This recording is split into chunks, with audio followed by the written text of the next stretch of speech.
Bikrom Daimari खिबुआव अर नांसिगोन नामा? बिक्रमा प्रेसार सिखारसिगोन नामा? जोंहा आसामनि सासे केबिनेट मिनिस्टार UG बिथां सारा माखासे स्टेटमेन्ट होफैदों। रायजोफोर नोंथांमोननो फुल भिडिअखौ आं लाबोगासिनो दङ। बेनिनो गेजेराव जोंनि फार्मासियाव आं मैयाबो मोनसे भिडिअ होदों, दिनैबो होबावगोन। सानै गेदेर डक्टर फैनो थांगासिनो दङ, समा गैलिया आरो। सासेया आइजो, सासेया हौवा डक्टर। आं बोथ साइड मोननैखौबो होनानै होनाय जाबाय, कन्टेक्ट खालामदो दानिफ्रायनो। बेसरगाव मेडिकेल कलेजनि सेरावहाय मोनसे प्राइभेट मेडिक्युर मुंनि फार्मासियाव सानै टप डक्टर फैनो थांगासिनो दङ। सासेया कार्डिअलजिस्ट आरो सासेया अर्थ'पेडिक्सनि। दा बे सानै डक्टरा फैगोन, सासेया 30आव, सासेया 36आव। बेखायनो दानिफ्रायनो कन्टेक्ट खालामदो। एनि बेमार देहायाव रिलेटेड थानाय, हारानि बन्सनि मेंनाय, हां ब्रिदिं प्रब्लेम, बेफोरबायदि गासैबो नोंथांमोना दानिफ्रायनो कन्टेक्ट खालामदो, समा गैला। बेखिनियानो। दानिया फैदो गुबै खौराङाव, बे जाहैबाय UG सारा थन्न मा बुंदों? बे बाथ्राखौ लानानै बिक्रम बिथाङा प्रेसार सिखारनो हागौ नामा? बिक्रम दैमारिया कन्ट्राक्टर एस'सिएशननि लिडार। दिनै प्रेस मिट खालामनाय एपिल खालामदों। जायफ्रा पेन्डिं बिल मोनाखैमोन बिसोर हाइकर्टआव केस होदोंमोन आरो बे केस होनाय कन्ट्राक्टरफोरखौ केस उइथड्र खालामनो आपिल खालामदों। आं बेनि मिनिंखौ बुजियाखै, खारन केस होबाय, केसआ मा जाजमेन्ट होयो बे मथे पेन्डिं बिलफोरखौ होजोबोबानो बे केसफ्रा डिसमिस जायो आरो बेबायदि केसआ स्टेट गभर्नमेन्टनि एगेन्स्टआवबो जायो। दा आपिल होलायनायनि मिनिंखौसो आं बारा बुजियाखै। ना दा हाग्रामाया गभर्नमेन्ट सालायगोदान, दाखालिसो अभारटेकिं लादों, गभर्नमेन्टआव जजेनदों। दा जों अपोजिसन होननानै दानो बे दानसेनि गेजेरावनो बिसोरनि मावनाय दांनायनि सायाव बेबायदि समाल'सना खालामनायखौ जोङो लुबैयाखै। जों बिसोरनो मोनसे फ्रि हेन्ड होगोन, मास मोनसे मोननै मोनथाम, आरो बे समनि गेजेराव मोजाङै मावलाङोबा मावलांबाय। खारन नाथाय बिसोरो बिगिनिङावनो माखासे खामानिफोरखौ जेखौ मावनो नाङामोन मावदों।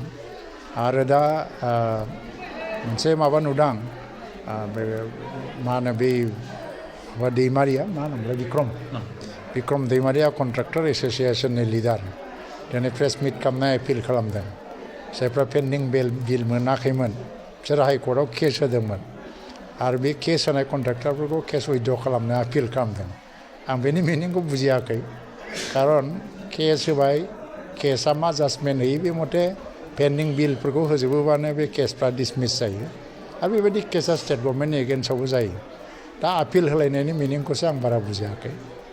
आरो मोनसे जिनिसखौ आङो बारा मोजां मोनाखै, दा बिथांमोननि जि फार्स्ट स्टेप, दा कलेजफ्राव जि गभार्निं बडि दंलाबायो बा हाइ स्कुलफ्राव हायार सेकेन्डारिफ्राव SMC दंलाबायो, बिसोर मोनसे गभर्नमेन्टनिनो नटिफिकेसनजों बेफोरखौ दानाय जायो आरो मोनसे टार्म थायो, डिउरेसन।